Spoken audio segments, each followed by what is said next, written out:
twongeye kubasuhuza ndetse tubaha ikaze mwese mukurikirana amakuru ya Pi Network kuri runo rubuga rwa Star Technology. Uyu munsi tugiye kuvuga kuri ano makuru ari kugaragara kuri zino screen turi kureberaho. Ni amakuru yanyuze muri Senior Pioneers, muri platform ya Senior Pioneers. Ngira ngo murabona ibyanditseho, reka tubanze tubisome kugira ngo abe ari byo tuganiraho tubigenderaho gatoya. Hari kano kantu ko hejuru abari nako duheraho bavuga ngo everything is already reported in our P support portal, but here is the summary of my case. Hano ni ikibazo cyari arimo aratanga. What happened? Hano harimo ibyabaye. The scammer posted as a rice dealer in exchange for P. Ni umuskama cyangwa umujura uno wo kuri internet yari yapostinze yigize nkaho ari umucuruzi w'imiceri yakira Pi. Bano nyine bashobora kwiyitirira ko yakira Pi acuruza ibintu. He offered one sack of rice, ibiro 50 for 20p with free delivery anywhere in my country. Hano yararimo aratanga agafuka kamwe k'umuceri k'ibiro 50 agatanga kuri Pi 20, ukamwishyura Pi 20 agatanga agafuka k'ibiro 50, ndetse akanaka kugezaho uri hose mu gihugu ku mafaranga ku buntu, nyine nta mafaranga ya transport aguciye. I ordered 2 sacks, yatumye imifuka 2 for verification if I'm real pioneer. He suggested to do a video call and activate screen share feature and check my P app home screen. Kugira ngo ugurisha yemere neza ko ugura ari umupioneers wa nyawe, kugira ngo abiverifie yamusabye ko bakorana video call ndetse bakanaactiva ino screen share, kano kantu ka screen share, agasuzuma application ya Pi kuri home screen ya telefone ye. The call lasted for 3 minutes. Bavuganye iminota 3 bakoresha video call ndetse banakoresheje screen share, nyine kuno ushobora gusharinga screen umuntu akaba yabona nk'ibintu biri kuri screen yawe. I didn't open my P browser cyangwa se muri wallet nor give my passphrase since I knew its consequence. Ntago yigeze afungura Pi browser ye, nta nubwo yigeze afungura wallet ye cyangwa ngo abe yaratanze passphrase ze kubera ko yarazi ko hari ingaruka bitera. Before ending a call, I received Facebook notif that someone is trying to access my account. Mbere ko barangiza call, mbere yuko akupa, yakiriye ubutumwa bwo kuri Facebook bumubwira ko hari umuntu ugerageje kwinjira muri account ye. I immediately ended the call and changed my FB password. Yes, akupa anahindura Facebook password ye. I checked out conversation and he already blocked and deleted our conversation. Yes, ajya asubirana noneho bavuganiraga kuri chat yabo, uko bavuganaga kuri Messenger birumvikana, and he already blocked and deleted the conversation. Yasanze yamubrotse ndetse na conversation ibyo bavuganye byose yabisibye. Good thing though, I screenshot everything. Ikiza nuko yari yafashe screenshot ya buri kimwe. Upon checking my Pi wallet, all of my available balance amounting to 2239.50 was stolen. Nyuma yo gucekinga gusuzuma muri account ya Pi wallet, yasanze available balance, ya balance yo kuri Pi zamaze kujya muri wallet zose ko ari 2239.50 zose zagiye. Hanyuma bakabaza who did it, ninde waba warabikoze. Hari ugukeka FB account. FB account y'uwo bavuganaga yitwaga Justin Lemilai. His profile pic is a Binance logo with the cover photo of bags of rice in a container van. Baravuga ko uwo bakeka wabikoze cyangwa uwo nyine ni nawe ubundi birumvikana ko ari wabikoze, ni ukuyitwa kuri Facebook birumvikana, afite profile ifoto ya profile ya logo ya Binance ndetse na cover photo y'imifuka y'imiceri iri muri container muri zira modoka z'amavani. Scammer wallet address arayigaragaza hano. Where did it happen or conversation happened on? Byabere kuri Facebook niho bavuganiraga ejo hashize, ubwo ni ku itariki 6 yego saa 11:40. Ibi nibyo byabaye nkuko turi kubibona hano ku ifoto. Hanyuma ndagira ngo tugire akantu gato twibaza kuri no situation irahanga. Ikibazo cya mbere hano kibazwa, how, ni gute ibintu byakozwe, ni gute uyu muntu yabashije kwiba zino payi z'uyu mupiyona atagombye kubona passphrase, kuko wumvise ko yavuze ko ntabwo yigeze abona passphrase, nta nubwo yigeze afungura wallet, nta nubwo yigeze afungura payi browser. Bishoboka bite noneho? Ese byaba bivuze yuko zino wallet dufite nka non custodial wallet zitari decentralized neza ku buryo undi muntu wari wese ashobora kuzaccessinga kandi adafashe telefone yawe cyangwa abone passphrase yawe, cyangwa se zaba zidafite umutekano nk'uko dusanzwe tubizi? Ku bwanjye ruhande ntago navuga yuko, ntago nasobanura neza uburyo uyu muhaka yabikoresheje, ariko nanone biragaragara yuko no muhaka ari utuntu twe, ari ibintu nyine yumva arimo neza kabisa, ari umuhaka wa nyawe. Ndetse kandi nanone byumvikana ko bishoboka ko atari we wa mbere yari yibye payize muri ubwo buryo. Ndizera yuko no muhaka ashobora kuba yaranabikoze muri uwo mwanya bakoresheje screen share feature, kano kantu ka screen share ko gusharinga ama screen, cyangwa se akaba hari nka application yashyize muri telefone ye ishobora gufata buri kimwe cyose kiri muri telefone yindi, cyangwa ikaba yafasha amakuru ayo ari yo yose ari muri telefone ziri connected. Sinzi niba biri kumvikana. Telefone ku buryo niba zihuje hari application yashyize muri telefone yindi ku buryo ashobora kubona amakuru yose yifuza kuri iyo telefone yindi. Muri uwo mwanya biba bimeze nk'uko wafata telefone ukayikonekta kuri mashini, kuri computer na USB, nk'uko ushobora gufata computer ukaba wabonamo amakuru ari muri telefone, niko n'ubwo buryo bwaba bwarakoreshejwe. Ndakeka ko rero, cyangwa ndatekereza yuko hashobora kuba hari ibintu yakoresheje muri ubwo buryo, ku buryo ushobora kwiba amafayili cyangwa se amakuru ari muri iyo telefone nk'uko twari tubivuze, cyangwa se ari application yakoresheje ku buryo telefone uzikonektinze ushobora guhita ubona uburyo bwo gutwara ikintu icyo ari cyose ushaka muri iyo telefone yindi. Bimwe muri ibyo bintu rero bikunze gukoreshwa mu guhakinga, ntago akenshi bishobora gukora utarimo gukoresha nka GPS ya telefone yawe, cyangwa wafunguye location cyangwa se data, cyangwa na Bluetooth mu gihe mwegeranye. Mu gihe bifunze ntago ibyo bintu byo guhakinga bishobora gukunda.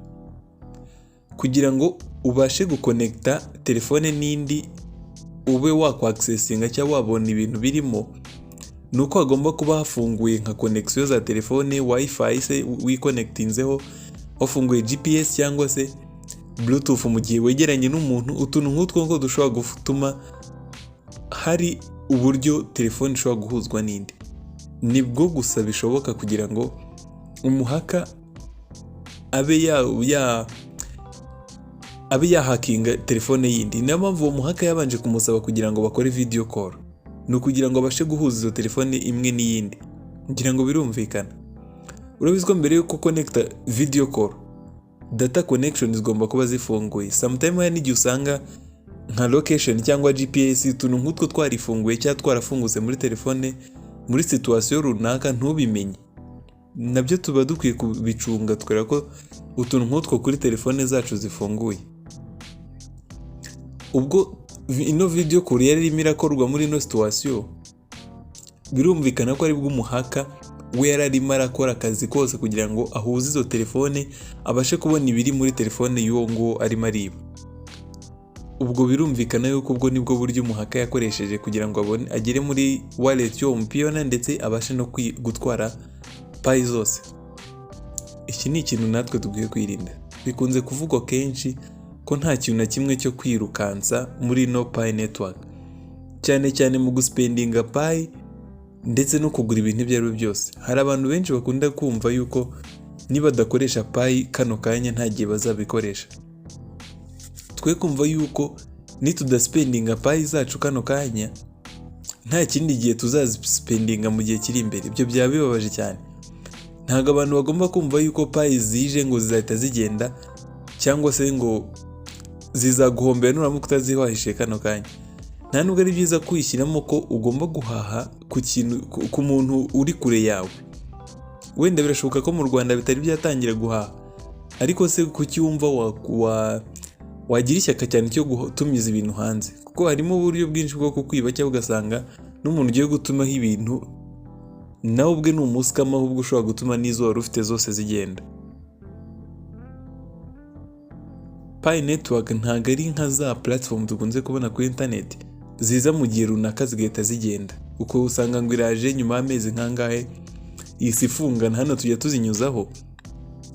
Ntabwo ariko Pi network imeze. Pi network ni blockchain network, ndetse ni network decentralized, iyo twakwita decentralized financial institution nkuko tujya tubivuga turi kuyitandukanya n'ama central bank. Ubashije kumva neza blockchain network icyo ari cyo, ntago uzigira ushidikanya kuri ibi bintu. Uzahita wumva neza yuko amafaranga arahari cyangwa se Pi zirahari, ndetse zirarinzwe, zifite umutekano kuruta traditional banks tumenyereye. Ibi ngibi wahita ubyumva byoroshye cyane. Hanyuma kuri ino case, ubundi nk'uyu muntu, mu bigaragara umuntu wari ufite Pi zirenga 2,000 kuri account noneho kuri wallet apana muri mining app, byumvikana ko ari umuntu umaze igihe mining byibura nko muri 2019 gutyo cyangwa muri 2020 mu ntangiro, akaba ari bwo yatangiye ku mining. Uwo muntu umaze igihe kingana gutya mining yakaba ari wa muntu ugira inama n'abandi. None ikintu kinatangaje kiri muntu kuba uno mu merchant arimo aravuga ngo aradeliveringa kuri location yari yose, ahantu hose yaba ari mu gihugu ashobora kumugezaho ibicuruzwa bye ku buntu. Ibi nabyo ni ibintu ushobora kumva ugahita wumva yuko bitarimo ukuri. Ushobora kwibaza ni gute umuntu ari hano umwishyuye muri Pi yagiye kudeliveringira ahantu muri metero cyangwa ibirometero n'ibirometero kure yawe ku buntu, none nta na transport aguciye. Nako ugomba guhita ugatekerezaho ukibaza ubundi uyu muntu yaba ari serious koko? Kuko umuntu uri serious ntabwo atanga ibintu by'umurengera nk'ibyo ngibyo. Iyi niyo mpamvu tukunze kuvuga ngo si byiza, nk'uko nari nabivuzeho mbere, si byiza ko wakumva yuko ushaka kugura ibintu kure y'aho uri, wenda nko hanze y'igihugu urimo.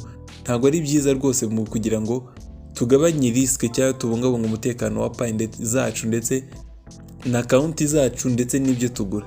Ni byiza ko wagura n'umuntu umuziranye cyangwa se umuntu wo muri gihugu urimo, cyangwa se umuntu wabwiweho hari nk'undi wenda wamugerageje akabona bikunda koko.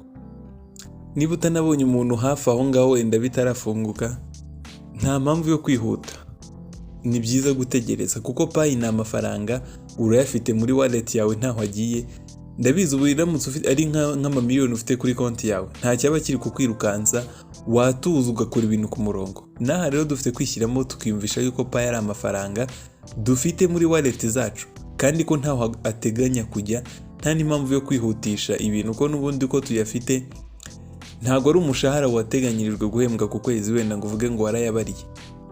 Yego turazifite n'izacu, ariko ntabwo wavuga ngo warazibariye ngo kino gihe ugomba kuba warazihahishijemo bintu bitume habaho pressure wihuta. Oya, ni byiza ko tubigenza gake gake kugira ngo twirinde risk cyane. Turabwire nk'abanyarwanda, murabona ko mu Rwanda turacyafite abantu bakeya bifuza kugurisha ibintu bakakira Pi. Niba ntawe ubonye hafi, just tuza wumve ko nta cyabaye, nta gikuba cyacitse, utegereze nyine igihe rizamenyekanira cyane, tukabyakira neza, abantu bakaboneka benshi bakira Pi.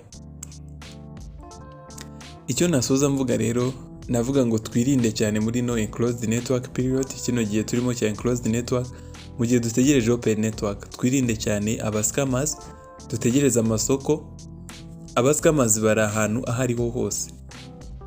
Mbere bakunda kubikritikaho cyane bavuga ngo Pi ni ukuta umwanya, Pi nta kamaro, ni fake coins, nta hazaza ifite, nta gaciro. Ariko se kuri ubu ngubu kuki barimo barayiba? Kuki bari kugenda bayiba abantu? Icyo ni ikibazo wakwibaza nyine, ugahita ushingiraho byibura unabona yuko ari ikintu kiri serious. Abantu bamwe bakunda kubaza pioneers kugurisha Pi zabo wenda se ku giciro kiri hasi icyo ari cyo cyose, ariko se kubera iki kano kanya ntabwo turajya muri open network? Ibyo nabyo ni ibintu tugifite kwirinda cyane. Uvuze ko Pi nta mumaro ifite, ushobora no kuye guhita wibaza nanone kubera iki abantu barimo kuziba bazirwanira muri buno buryo. Ese wakuba ikintu kidafite agaciro? Ibyo ni ibibazo buri kantu wagenda wibaza, ariko icyo tuzi icyo abantu bamininga Pi nuko Pi ifite agaciro ndetse izakomeza no kugira agaciro. Turabashimira mwese twabanye muri kino kiganiro. Yari Robert muri Staro Technology nk'uko bisanzwe.